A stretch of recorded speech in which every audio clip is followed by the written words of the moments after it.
खबर जिहड़ी है एडमिंटन तो सामने आ रही है। दरअसल एडमिंटन दे विच अल्बर्टा दे सेहत मंत्री जेसन कोपिन अते अल्बर्टा दे सेहत दे मुख मैडिकल अफसर डॉक्टर ड-19 वल्लों चल रही कोविड-19 महामारी लई अपने सूबे दे जवाब बारे एक अपडेट प्रदान की है, जिथे डॉक्टर ड-19 वल्लों अल्बर्टा दे लोकां नूं बीमार होण ते घर विच ही रहण दी अपील की गई ਅਤੇ ਮੁੜ ਜਨਤਕ ਥਾਵਾਂ ਤੇ ਮਾਸਕ ਦੀ ਵਰਤੋਂ ਕਰਨ ਲਈ ਕਿਹਾ ਗਿਆ। We are seeing some impact from the BA2 subvariant, but so far it's much less than we saw a few months ago with BA1.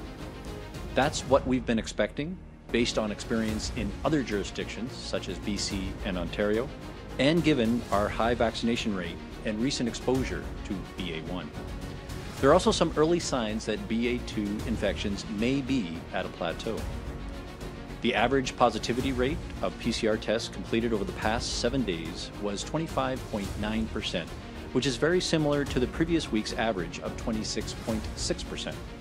And wastewater levels are high in many locations, but they mostly remain below the levels we've seen previously during BA1. In Edmonton, the level is near the BA1 peak, but in Calgary, it's rising more slowly, and in some locations, the levels are fluctuating or dropping. And more importantly, we're not seeing the same impact on hospital admissions that we've seen before. Hospitalizations due to COVID-19 ticked up this past week about 3% to 1,126. That follows a similar increase from the week before. However, we have fewer Albertans in ICU due to COVID this week, 43 compared to 46. It's also important to look at the total patient numbers in our hospitals, because COVID is no longer driving excess admissions above normal levels the way it's done before. The total number of patients in our hospitals has been stable for the past couple of months. COVID admissions have increased, but the total hasn't. The total is within normal bed base overall and normal for this time of year. As transmission continues with BA2, we have seen more breakthrough infections in those with a full vaccine series. Given that, I know there are questions about the importance of vaccines right now, and I want to remind Albertans of what the data shows us.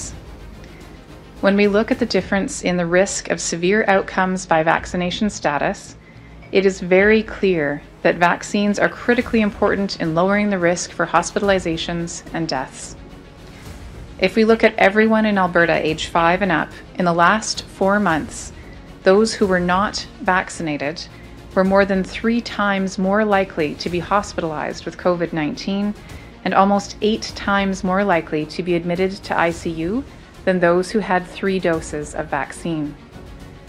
For those age 80 and older, in whom the risk of severe outcomes is highest, those who were not vaccinated were more than 4 times more likely to be hospitalized with COVID in the last 4 months and almost 6 times more likely to die from COVID than those who had 3 doses of vaccine.